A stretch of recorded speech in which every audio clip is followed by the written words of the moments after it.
Haleluya. Shalom, selamat malam rekan-rekan gerakan pembawa sulur diberkati oleh Tuhan. Kita sangat bersyukur karena pada malam hari ini kita boleh bertemu kembali dalam ibadah-ibadah online. Sebelum memulai ibadah kita, mari kita bersatu di dalam doa. Segala puji syukur kami naikkan kepadamu Tuhan. Kami sangat berterima kasih oleh karena kemurahan Tuhan kami boleh bertemu secara virtual kembali. Kami rindu untuk menaikkan setiap pujian kami rindu untuk mendengarkan firman Tuhan. Terlebih Tuhan, kami akan menyiapkan hati dan pikiran kami untuk datang kepadamu, untuk menyembah Engkau ya Tuhan. Terima kasih ya Tuhan, ini menjadi doa kami. Kiranya Kau berkati ibadah ini dari awal hingga pada akhirnya. Hanya di dalam nama Tuhan Yesus Kristus kami berdoa, amin. Ada satu sobatku yang setia, mari kita angkat pujian ini bersama.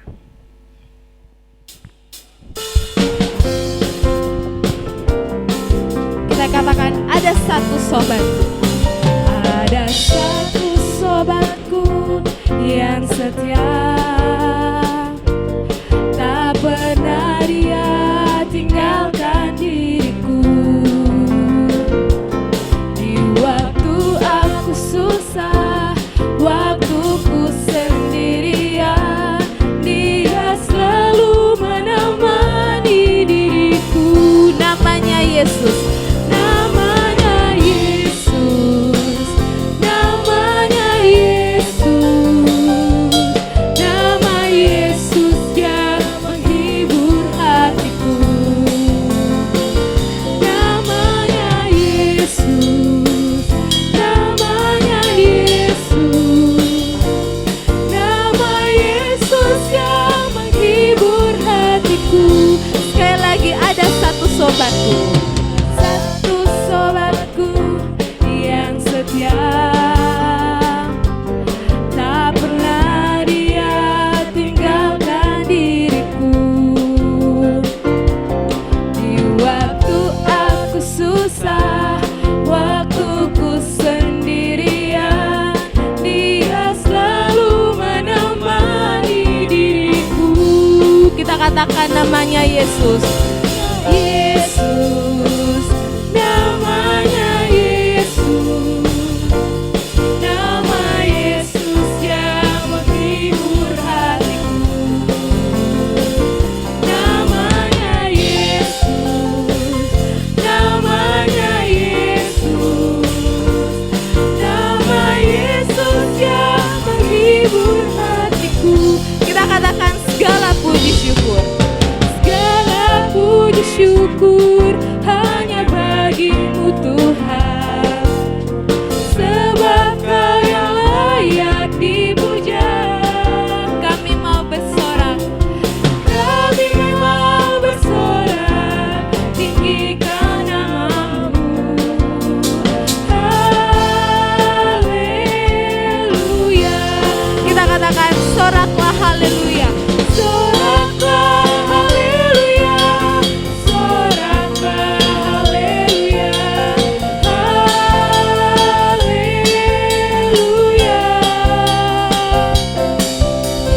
Soraklah haleluya, soraklah haleluya, haleluya.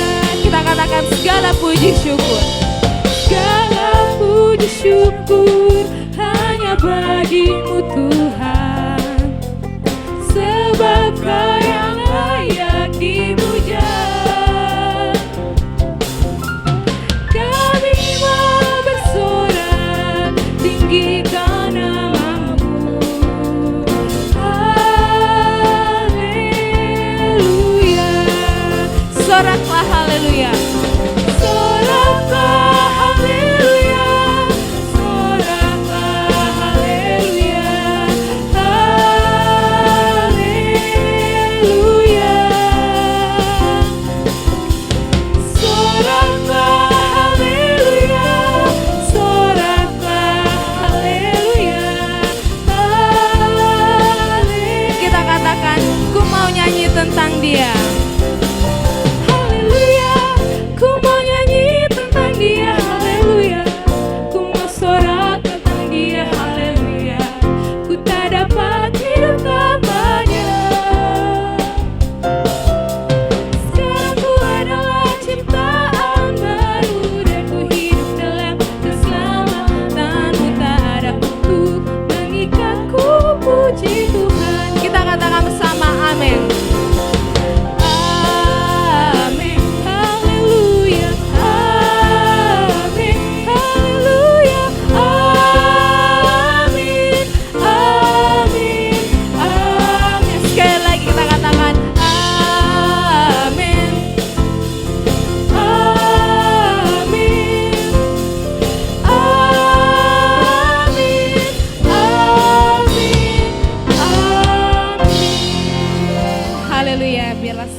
puji syukur hanya bagi Tuhan saja. Sebelum kita naikkan pujian kita, mari kita ambil waktu sejenak untuk bersaat teduh. Kita berdoa, kita menaikkan setiap ucapan syukur kita atas kasih setia Tuhan dalam kehidupan kita, di mana Tuhan telah berkarya dalam kehidupan masing-masing. Kita menyembah Tuhan, kita menaikkan doa kita, karena hanyalah Dia Allah yang layak ditinggikan, dan kasih yang tak terbatas hanya kita temukan di dalam Dia, yaitu Yesus Kristus. Kita angkat pujian ini bersama.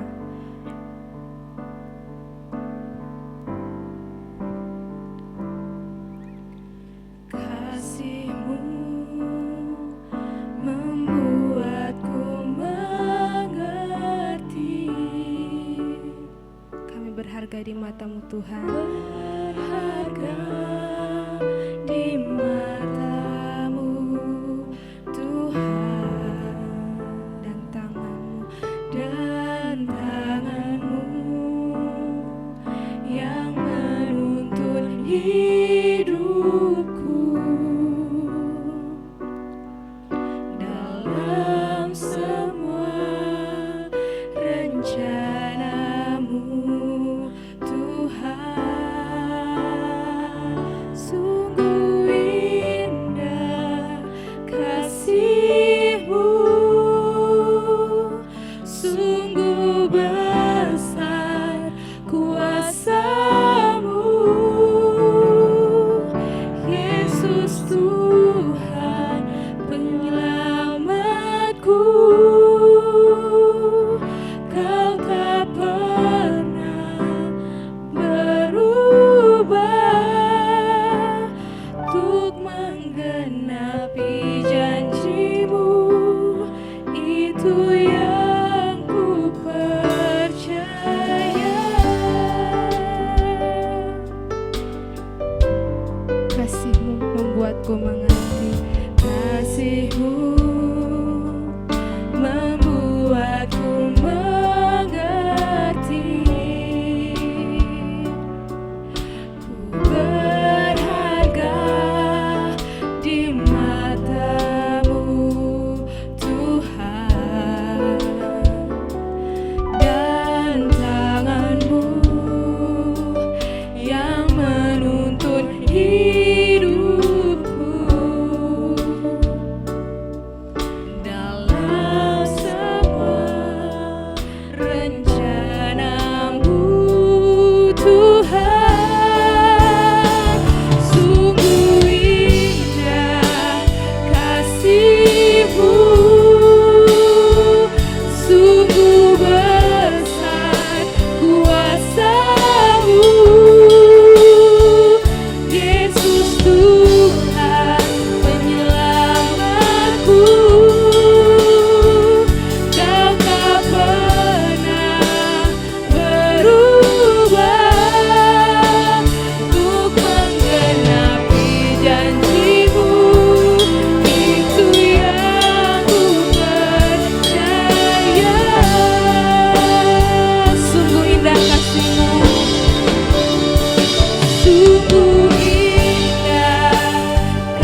ternilai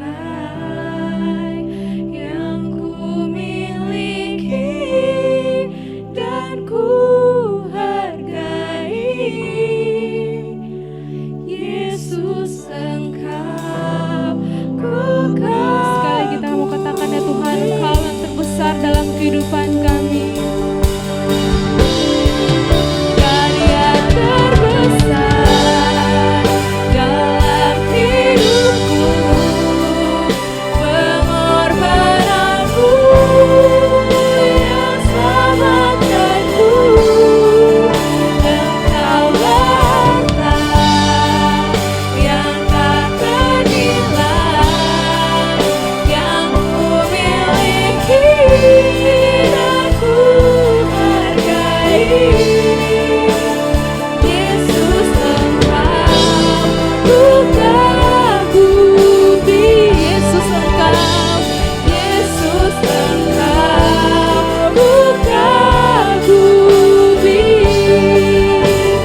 Yesus, Engkau ku kagumi. Kita akan mendengarkan firman Tuhan yang akan disampaikan oleh hamba-Nya. Sebelum kita membaca firman Tuhan, mari kita berdoa. Tuhan yang maha baik, dengan kebaikan-Mu Tuhan, kami diberikan lagi waktu untuk mempelajari firman Tuhan. Berkatilah kami Tuhan, berkatilah anak-anak GPS semua yang ada di rumah atau dimanapun berada. Dan biarlah firman Tuhan menjadi kekuatan dan menjadi pedoman bagi kami masing-masing. Terima kasih Tuhan, terpujilah nama-Mu. Kami berdoa di dalam nama Yesus. Amin. Para pemuda-pemudi sekalian, baiklah kita akan membaca firman Tuhan yang terdapat dalam 2 Samuel pasal 11 ayat 1 sampai dengan ayat yang ke-21. Saya baca di dalam nama Tuhan. Pada pergantian tahun, pada waktu raja-raja biasanya maju berperang, maka Daud menyuruh Yoab maju beserta orang-orangnya dan seluruh orang Israel. Mereka memusnahkan Bani Amon dan mengepung kota Rabah, sedang Daud sendiri tinggal di Yerusalem.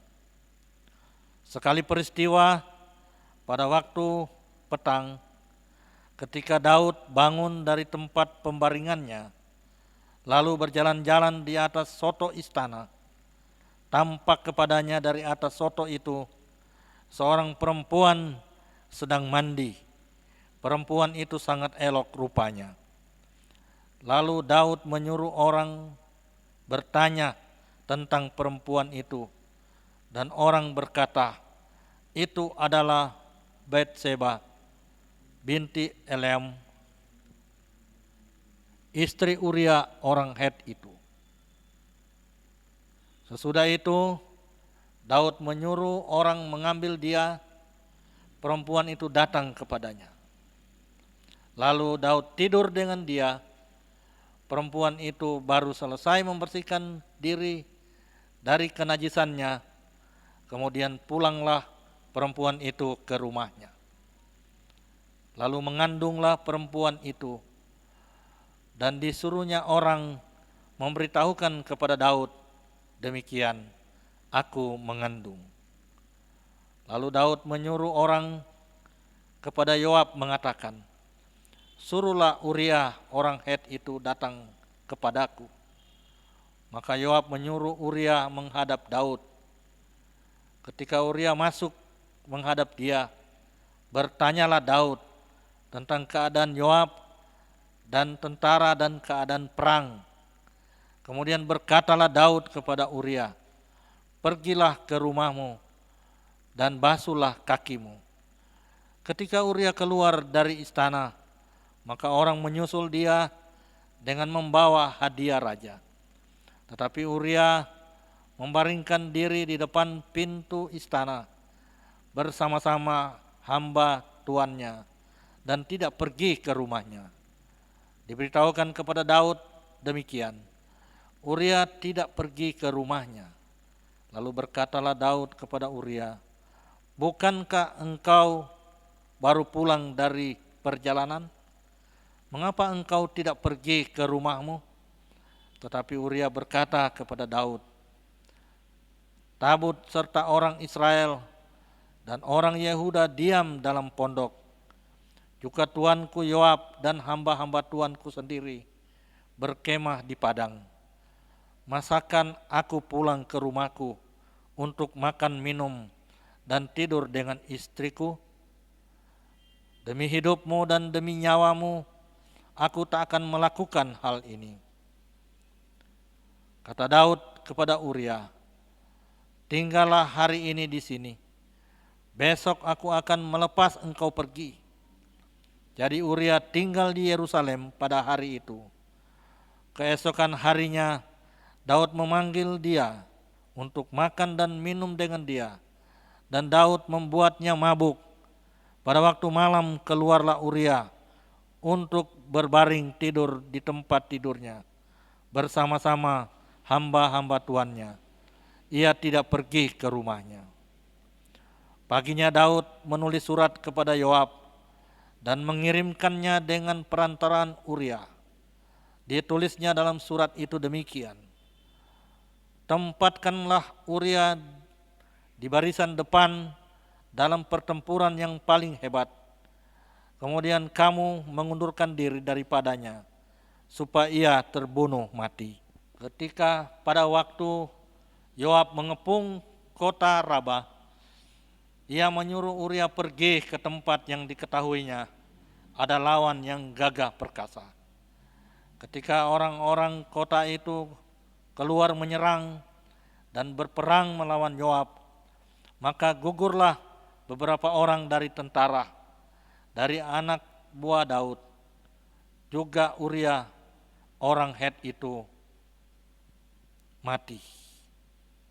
Kemudian Yoab menyuruh orang memberitahukan kepada Daud jalannya pertempuran itu. Ia memerintahkan kepada suruhan itu demikian, "Jika engkau sudah selesai mengabarkan jalannya pertempuran itu kepada raja, dan jikalau raja menjadi geram dan berkata kepadamu, 'Mengapa kamu demikian dekat ke kota itu untuk berperang? Tidakkah kamu tahu bahwa orang akan memanah dari atas tembok?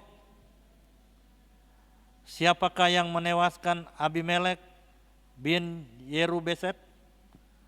Bukankah seorang perempuan menimpakan batu kilangan kepadanya dari atas tembok sehingga ia mati di Tebes? Mengapa kamu demikian dekat ke tembok itu? Maka haruslah engkau berkata juga, hambamu Uria orang Het itu sudah mati." Demikian pembacaan firman Tuhan yang kita dengar pada malam ini. Yang berbahagia adalah orang yang mendengarkan dan melakukannya dalam setiap kehidupannya. Pemuda-pemudi GPS yang dikasihi Tuhan, dari pembacaan firman Tuhan pada saat ini, saya memberi judul perenungan kita adalah kewenangan yang salah membuat banyak dosa. Kewenangan yang salah membuat banyak dosa. Saudara-saudara sekalian, khususnya pemuda-pemudi yang dikasihi Tuhan, kewenangan berhubungan erat dengan suatu jabatan seseorang.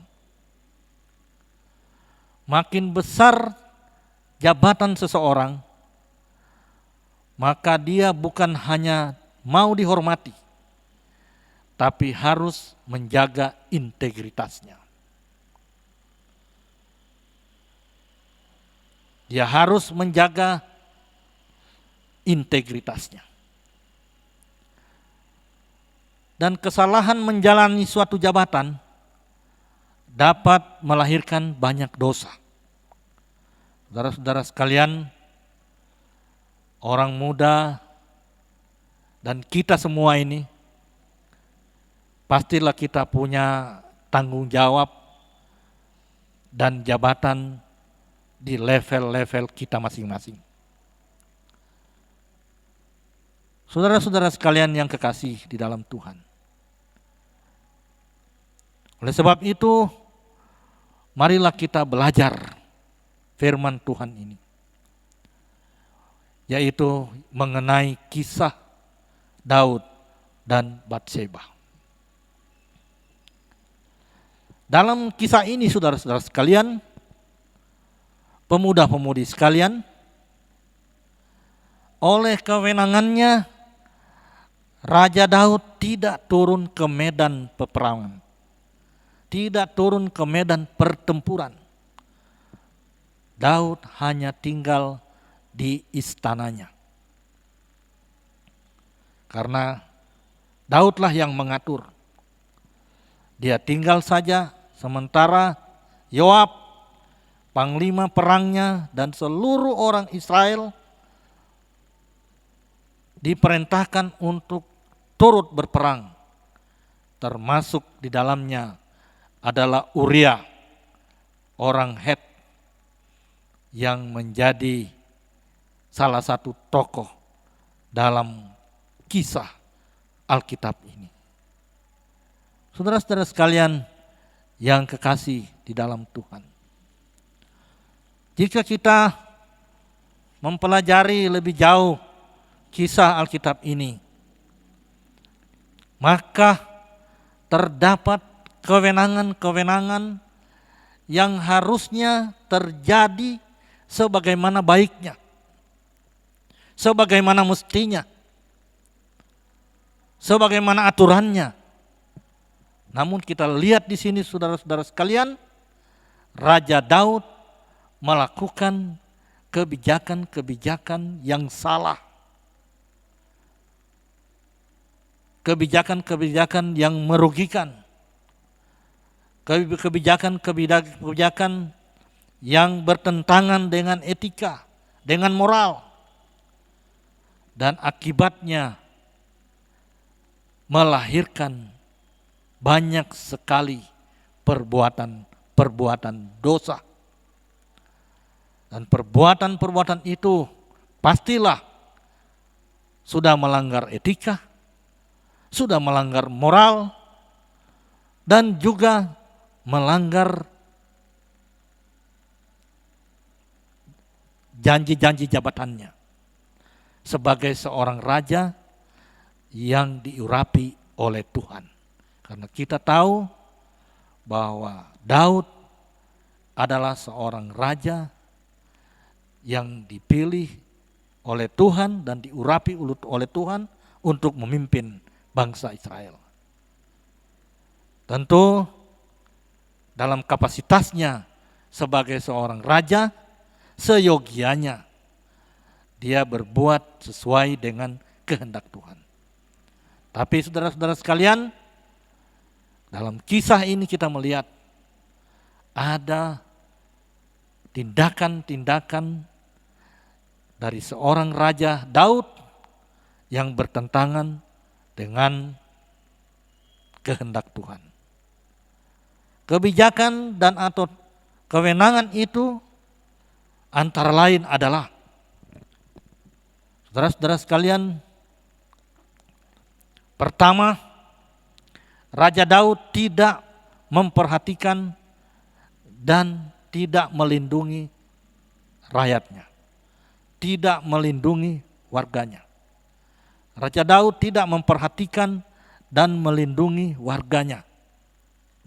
Perhatikan saudara-saudara sekalian, Kalau kita baca dalam ayat kedua dari 2 Samuel pasal 12 ini sampai dengan ayat yang keempat, di situ kita boleh melihat bagaimana tindakan-tindakan yang tidak sepatutnya dan tidak sesuai dengan kehendak Tuhan. Kita boleh baca, saudara sekalian.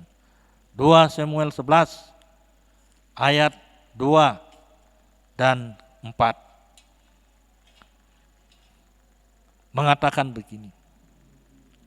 Sekali peristiwa pada waktu perang, ketika Daud bangun dari tempat pembaringannya, lalu berjalan-jalan di atas sono istana, tampak kepadanya dari atas soto itu seorang perempuan sedang mandi.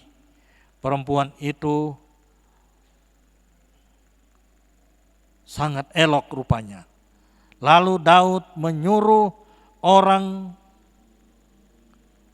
untuk bertanya tentang perempuan itu. Dan orang berkata, itu adalah Betseba binti Eliam, istri Uriah, orang Het itu. Sesudah itu Daud menyuruh orang memanggil dia. Perempuan itu datang kepadanya. Lalu Daud tidur dengan dia. Perempuan itu baru selesai membersihkan diri dari kenajisannya. Kemudian pulanglah perempuan itu ke rumahnya. Lalu mengandunglah perempuan itu. Dan disuruhnya orang memberitahukan kepada Daud, demikian, aku mengandung. Saudara-saudara sekalian, kita lihat di sini apa yang terjadi, saudara sekalian. Ternyata Raja Daud tidak melindungi warganya. Daud, perhatikan saudara sekalian. Kita lihat di sini harusnya Raja Daud tidak membesar-besarkan masalah. Dia tutupi saja dengan jalan yang baik, bukan membesar-besarkan masalah. Ketika melihat perempuan yang sedang membersihkan dirinya. Kenapa saudara sekalian? Karena harusnya Nabi Daud ingat bahwa yang mandi itu adalah istri dari Uriah. Dan suaminya sedang pergi bekerja, sedang pergi berperang. Seharusnya sebagai seorang pemimpin, sebagai seorang raja, dia harus melindungi persoalan itu. Dia harus menyelesaikan persoalan ini. Tetapi ternyata Daud dengan caranya yang kurang baik, dia melakukan hal-hal yang tidak berkenan. Dan kita perhatikan di sini, ketika Daud melihat perempuan itu, dia justru memanggil orang untuk bertanya siapa dia, dan sesudah itu dia panggil dan dia melakukan hal-hal yang tidak seharusnya dibuat oleh seorang raja. Di sini kita lihat saudara-saudara sekalian bahwa Raja Daud tidak memperhatikan, Raja Daud tidak melindungi warganya. Saudara-saudara sekalian yang kekasih di dalam Tuhan. Yang kedua saudara sekalian, kebijakan-kebijakan yang diambil oleh Raja Daud yang tidak baik, yang salah adalah Raja Daud melahirkan perintah-perintah yang salah. membuat perintah-perintah yang salah. Saudara perhatikan, ketika iblis sudah mempengaruhi kita untuk jatuh ke dalam dosa, maka iblis jugalah yang akan mendorong kita untuk terus melakukan dosa-dosa berikutnya, atau melakukan dosa-dosa yang baru. Saudara sekalian, dalam ayat 6, 10 kita boleh melihat ketika Batseba telah mengandung anaknya Daud menjadi bingung dan berusaha menghindarinya. Daud berusaha bagaimana caranya ada kondisi-kondisi yang mendukung bahwa itu adalah anak dari suaminya Uria. Jadi saudara sekalian, kalau kita perhatikan di sini, seharusnya Daud tidak boleh melakukan hal itu. Tetapi ketika Daud melakukan hal yang tidak baik, mengakibatkan istri daripada Uria mengandung, dia berusaha untuk melakukan suatu keadaan-keadaan bagaimana caranya supaya yang dikandung itu bukanlah anaknya, tetapi dari suaminya Uria. Kita perhatikan saudara sekalian, dalam ayat 6 sampai ayat ke-10. Kalau kita boleh melihat di sini dengan jelas dikatakan, lalu Daud menyuruh orang kepada Yoab mengatakan, suruhlah Uria orang Het itu datang kepadaku. Maka Yoab menyuruh Uria menghadap Daud. Ketika Uria masuk menghadap dia, bertanyalah Daud tentang keadaan Yoab dan tentara dan keadaan perang. Kemudian berkatalah Daud kepada Uria, pergilah ke rumahmu dan basuhlah kakimu. Saudara sekalian, Daud pintar bersandiwara. Dia panggil dan dia melakukan pendekatan-pendekatan, seakan-akan dia menanyakan keadaan-keadaan di lapangan, bagaimana keadaan Yoab, bagaimana keadaan perang, tetapi dengan maksud supaya Uria boleh kembali ke rumahnya dan tidur dengan istrinya. Tapi di sini kita lihat saudara sekalian, akal daripada Daud yang ingin menutupi perbuatannya yang tidak baik. Dalam hal ini saudara-saudara sekalian, Daud melakukan perintah yang salah. Melakukan perintah kepada Uria supaya dosanya disembunyikan, perbuatannya disembunyikan. Daud coba memerintahkan agar Uria pulang dan menghadap dia dengan dalih minta laporan di lapangan. Tapi saudara sekalian, di balik itu semua maksudnya adalah supaya Uria pulang ke rumahnya. Dengan demikian, kalau ada yang tahu bahwa istrinya mengandung, maka diharapkan itu adalah anak dari keadaan normal dari suaminya. Perhatikan di sini saudara sekalian, akal daripada Daud, perintah daripada Daud. Dia berusaha untuk menutupi perbuatannya, menutupi perbuatan dosanya. Saudara-saudara sekalian yang kekasih dalam Tuhan, kita melihat selanjutnya, ternyata saudara-saudara sekalian, perintah dan maksud itu tidak tercapai. Ternyata Uria tidak mau. Uria tidak mentaatinya dengan keadaan yang dia belum ketahui. Saudara sekalian, memang Uria tidak mengetahui bahwa ada kejadian yang tidak baik. Tetapi dengan pertolongan Tuhan, dia tidak mau mengikuti apa yang diperintahkan oleh Daud.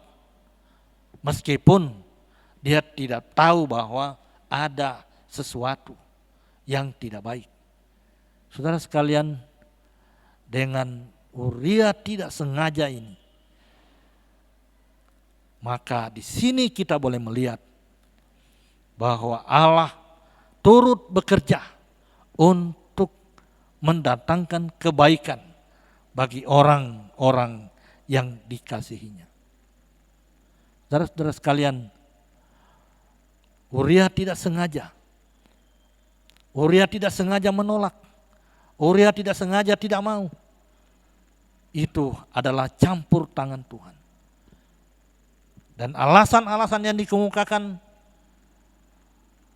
oleh Uria untuk tidak taat kepada Daud, itu semuanya tidak bisa dibantah oleh Daud. Alasan-alasan yang dikemukakannya masuk akal Raja Daud, sehingga Daud tidak bisa marah. Kondisi ini mengajarkan kepada kita bahwa campur tangan Tuhan, Allah turut bekerja dalam semua peristiwa untuk mendatangkan kebaikan. Kita harus yakin saudara sekalian, Tuhan melindungi orang-orang yang jujur, sehingga kita tidak serta-merta bisa jatuh ke dalam pencobaan. Meskipun kadang-kadang kita terima perintah yang salah. Dan di sini kita melihat bahwa orang yang melakukan dosa itu pastilah perasaannya tidak tenang. Daud pasti tidak tenang. Ketika mengetahui bahwa Uria tidak mau pergi ke rumahnya sesuai perintahnya, pastilah Daud gelisah dan Daud tidak tenang. Itu semua saudara sekalian karena ada dosa yang dia perbuat. Saudara-saudara sekalian yang kekasih di dalam Tuhan, yang berikut saudara-saudara sekalian, kesalahan yang salah yang mengakibatkan dosa yang dilakukan oleh Raja Daud adalah dia tidak menghargai sesamanya.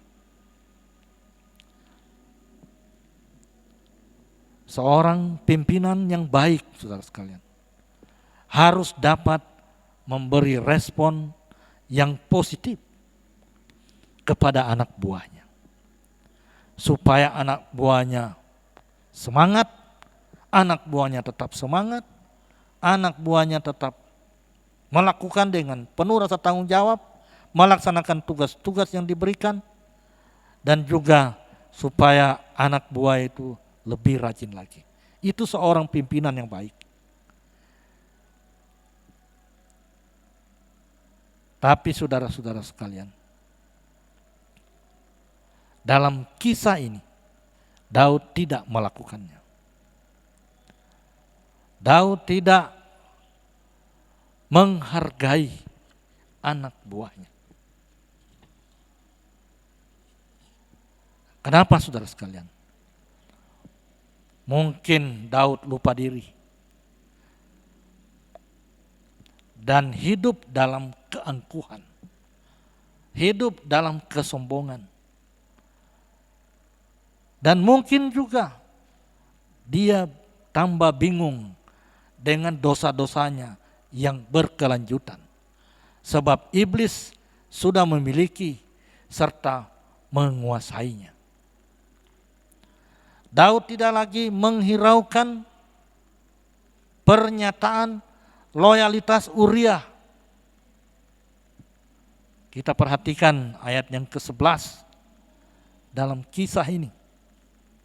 Saudara sekalian, ayat 11 yang mengatakan, tetapi Uria berkata kepada Daud, tabut serta orang Israel dan orang Yahuda diam dalam pondok. Juga tuanku Yoab dan hamba-hamba tuanku sendiri berkemah di padang. Masakan aku pulang ke rumahku untuk makan, minum, dan tidur dengan istriku. Demi hidupmu dan demi nyawamu, aku takkan melakukan hal ini. Saudara sekalian yang kekasih di dalam Tuhan, ini pernyataan Uria yang menggambarkan bagaimana dia loyal terhadap tugasnya. Dia mengatakan demi nyawa dan demi tugasnya, dia tidak mau melakukan hal-hal yang senang-senang karena disuruh tidur di rumah. Tapi dia tetap mengingat bagaimana perjuangan teman-temannya di lapangan, teman-temannya di medan peperangan. Dia begitu loyal kepada Raja Daud. Dia loyal kepada tugasnya. Dia setia. Tapi Daud tidak meresponnya. Daud tidak menghargainya. Daud tidak lagi menghiraukan. Saudara-saudara sekalian, Daud tidak lagi bangga terhadap anak buahnya, tetapi justru membuat dosa baru lagi. Kalau kita perhatikan ayat-ayat selanjutnya, dia membuat dosa yang baru lagi, yaitu ingin memabokkan Uria dengan hidangan-hidangan yang beralkohol, supaya dengan harapan Uria hilang kontrol dan dengan mudah dibawa ke rumahnya. Saudara-saudara sekalian, dosa melahirkan dosa. Mentalnya Daud sudah rusak. Dia sudah kecewa, dia sudah bingung dengan dosa yang dia buat. Makanya dia buat lagi dosa. Dan kita boleh saksikan di sini bagaimana dia tetap berusaha supaya ia menyembunyikan dosanya dengan menyuruh Uria pulang ke rumahnya supaya aibnya tidak diketahui. Dia berpikir yang sangat negatif. Dia tidak berpikir positif lagi. Tapi ternyata saudara sekalian, Uria tidak melakukan. Uria tidak bisa, tidak berhasil dipengaruhi. Meskipun sudah dibujuk, tadi sudah diberikan kasih hadiah, sudah diundang makan sehidangan dengan raja, sudah dilakukan pendekatan-pendekatan. Namun sebaliknya, Uria tetap tegar dan loyal kepada tugasnya. Seharusnya inilah anak buah yang harus dipelihara oleh Daud. Seharusnya inilah yang membuat Daud bangga. Tetapi itu tidak dilakukannya. Dan dalam hal ini, saudara-saudara sekalian, pemuda-pemudi GPS yang kekasih di dalam Tuhan, dalam hal ini Daud tidak menghargai sesamanya. Saudara-saudara sekalian yang berikut, saudara sekalian, kewenangan yang salah yang dilakukan oleh Raja Daud dalam kisah ini adalah kewenangan yang membawa maut. Kewenangan yang membawa maut. Di ayat 14, setelah Daud mengalami kegagalan atas strateginya untuk menutupi, untuk menghindar dari dosa yang dia buat bersama istri orang lain,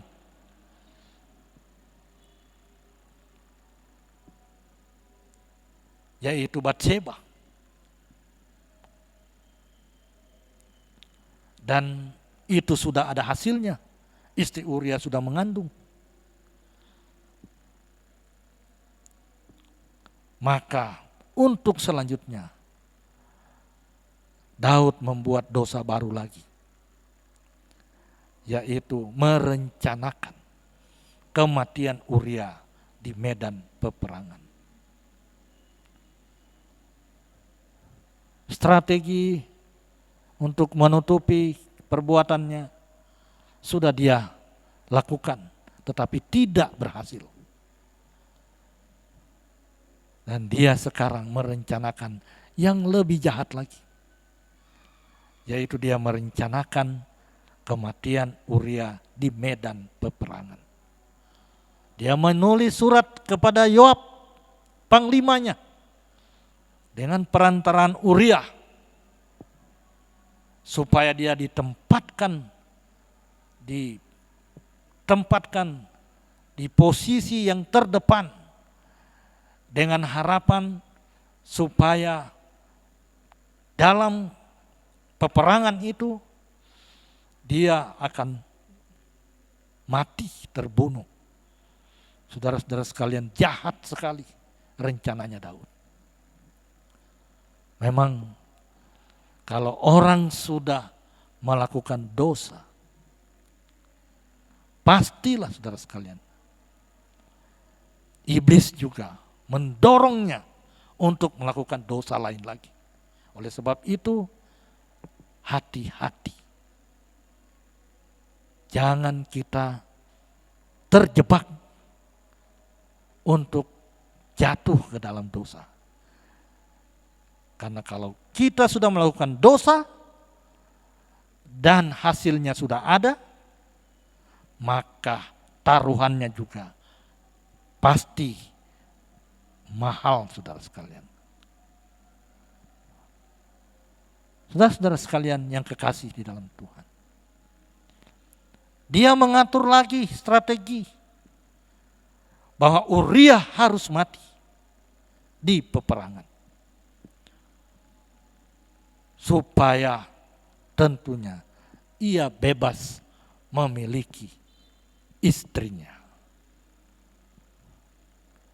Dan dengan kewenangannya itu, dia bisa saja memiliki istrinya tanpa ada hambatan-hambatan yang berat, hambatan-hambatan psikologis misalnya, sebab suaminya telah mati di medan peperangan.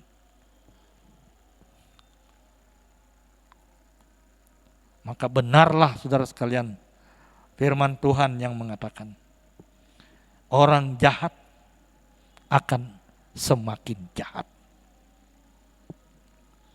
Daud bukan cuma membunuh istrinya, bukan membunuh istri Uria, tetapi lebih daripada itu, dia ingin memilikinya, saudara sekalian. Dan dia lakukan itu dengan cara-cara yang tidak dikehendaki oleh orang-orang beriman. Makanya saudara-saudara sekalian, pemuda-pemudi Kristen, GPS yang saya kasih, hindarilah melakukan dosa. Karena kalau kita sudah jatuh dalam dosa dan kita tidak bertobat, maka kita akan melakukan dosa-dosa yang lain yang lebih jahat lagi. Kalau kita berdosa, dosa apapun yang kita buat, firman Tuhan mengatakan semerap kirmisi pun akan menjadi putih seperti salju. Dosa yang kita buat, saudara sekalian, bisa diampuni oleh Tuhan. Yang penting, yang pertama adalah kita harus bertobat dan meminta ampun kepada Tuhan.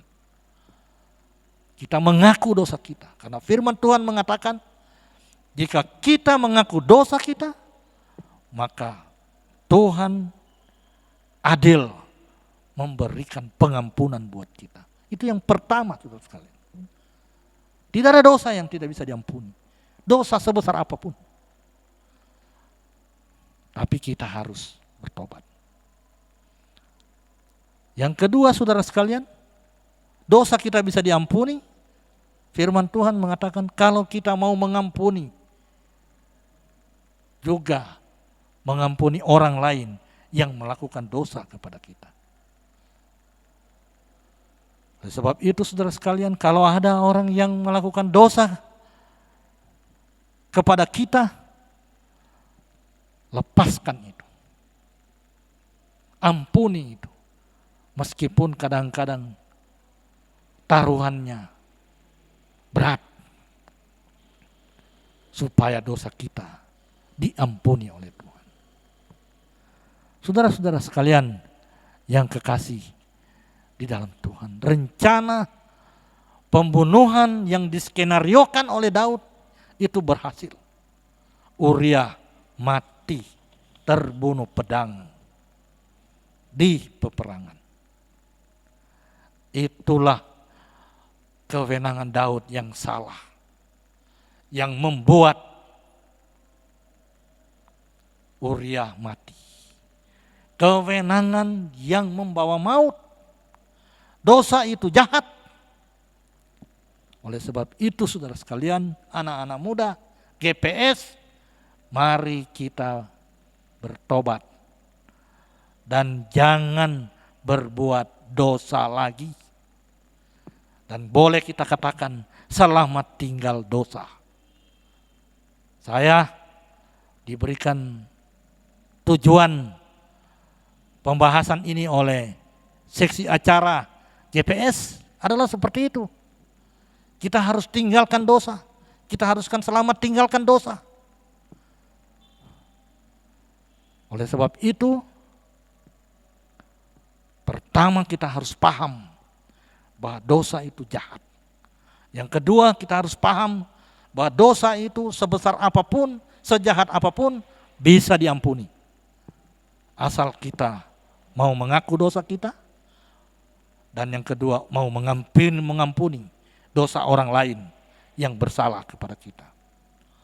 Saudara-saudara sekalian, pemuda-pemudi yang diberkati oleh Tuhan. Kita semua punya jabatan di level kita masing-masing.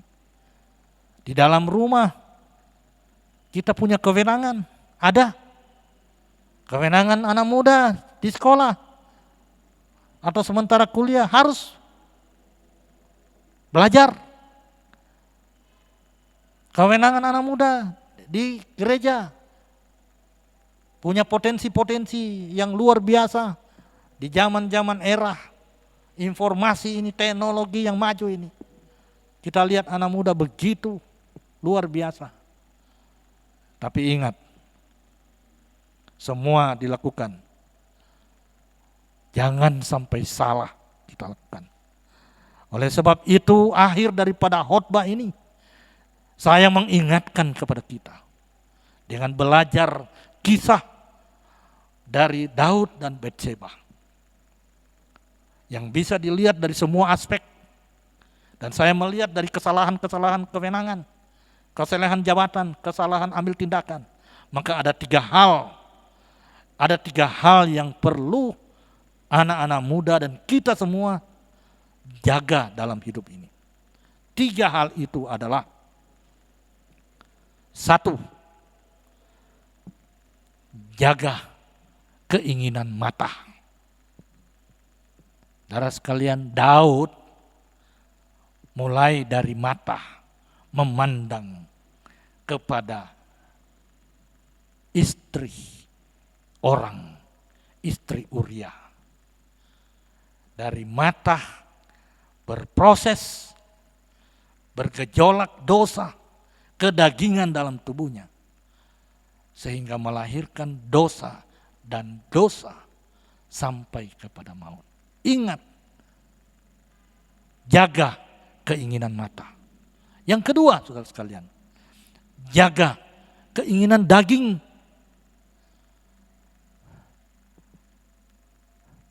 Daud jatuh dalam kedagingannya. Kita tahu perbuatan-perbuatan daging seperti apa. Pertama dan terutama adalah percabulan. Saudara sekalian, ingat keinginan daging. Perbuatan-perbuatan daging telah nyata menurut firman Tuhan. Boleh kita baca di dalam Galatia pasal 5. Di situ dengan jelas apa itu perbuatan daging. Dan perbuatan daging itu tidak ada hubungannya dengan iman. Perbuatan daging itu kita harus jaga. Keinginan daging kita harus jaga. Supaya kita tidak jatuh dalam dosa. Dan yang ketiga, saudara sekalian, anak-anak mudaku, jaga keangkuhan hidup.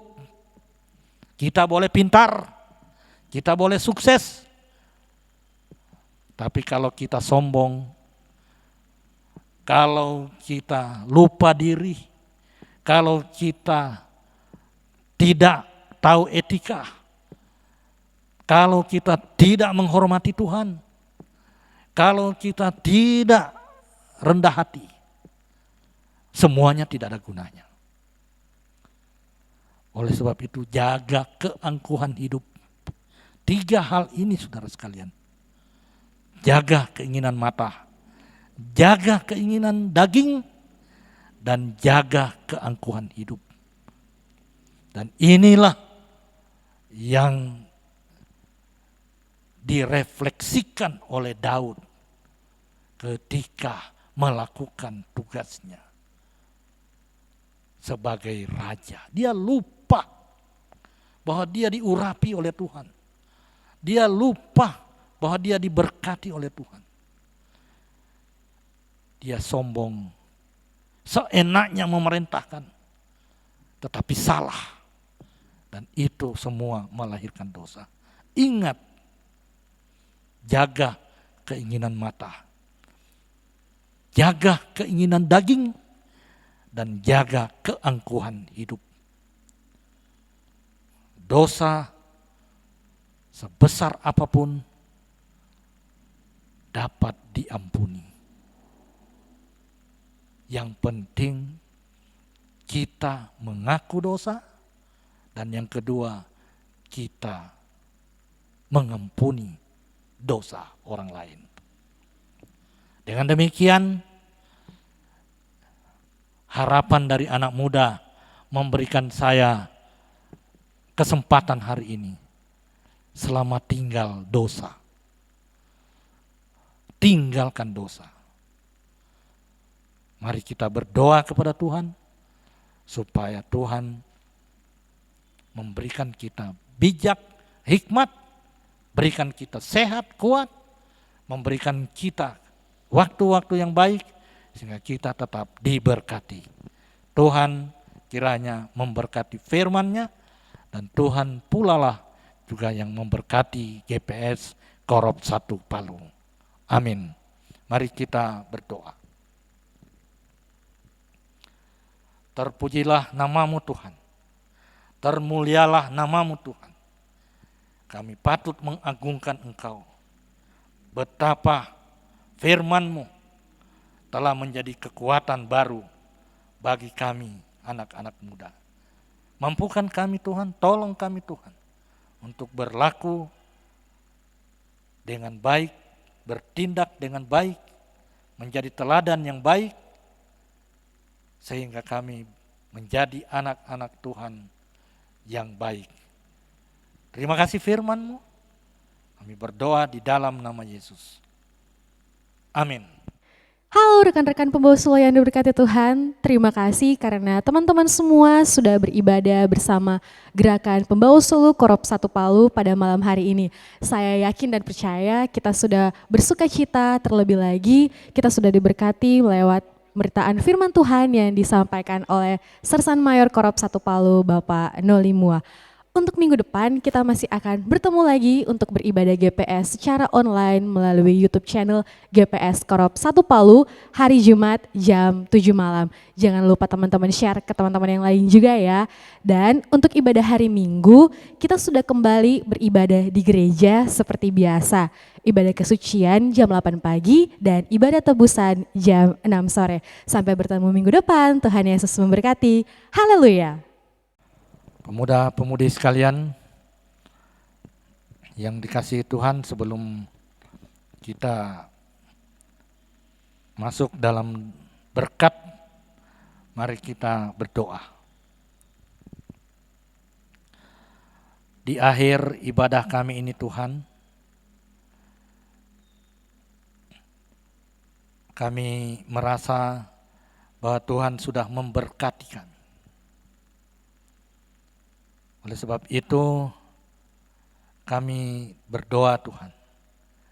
Akhirnya Tuhan memberkati juga teman-teman GPS semua. Berkati kehidupan mereka. Berkati cita-cita mereka. Pergaulan mereka. Kehidupan mereka. Keadaan mereka.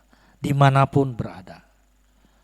Biarlah Tuhan menuntun dalam setiap langkah hidup mereka, supaya mereka menjadi pemuda-pemudi yang berguna bagi Tuhan.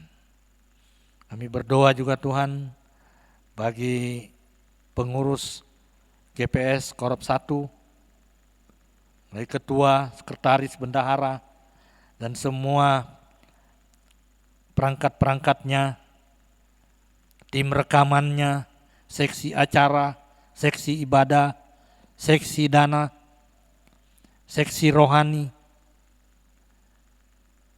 dan seluruh anggota GPS Korop 1. Berikanlah mereka roh kebersamaan, roh kekeluargaan, roh semangat. Berikanlah mereka pertumbuhan iman yang baik, menjadi tiang-tiang gereja kami, generasi-generasi penerus di masa-masa yang akan datang. Berkati Opsir Korops kami, Mayor Matlen Pandorante, Mayor Yulin Pandorante. Tuhan tolong Tuhan. Biarlah Tuhan selalu memberikan kesehatan, kekuatan, memberikan kecukupan. Berkati juga bagi semua opsir setempat. Berkati jemaat-jemaat kami Tuhan, dimanapun mereka berada. Bapa di surga, kami tetap berdoa untuk masa pandemi ini. Tuhan hindarkan kami dari penyakit ini. Kami boleh lewati ini dengan pertolongan Tuhan.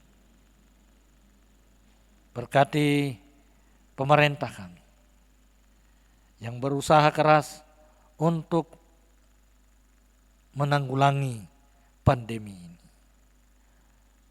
Terima kasih ibadah kami Tuhan. Terima kasih firman. Terima kasih atas waktu-waktu yang Tuhan berikan. Dan dengan kehendak-Mu kami akan bertemu kembali dalam ibadah-ibadah berikutnya. Dalam keadaan yang sehat, yang kuat, dan yang aman. Ini doa kami. Saudara-saudara sekalian, terimalah berkat Tuhan. Hendaklah kebaikan hatimu diketahui semua orang. Tuhan sudah dekat. Janganlah hendaknya kamu khawatir tentang apapun juga. Tetapi nyatakanlah dalam segala hal keinginanmu kepada Allah dalam doa dan permohonan dengan ucapan syukur. Damai sejahtera Allah yang melampaui segala akal akan memelihara hati dan pikiranmu dalam Kristus Yesus. Akhirnya saudara-saudara, semua yang benar, semua yang mulia, semua yang adil, semua yang suci, semua yang manis, semua yang sedap didengar, semua yang disebut kebajikan dan patut dipuji, pikirkanlah semuanya itu. Dan apa yang telah kamu pelajari, dan apa yang telah kamu terima, dan apa yang telah kamu dengar, dan apa yang telah kamu lihat padaku, lakukanlah itu. Maka Allah sumber damai sejahtera akan menyertai kamu. Amin.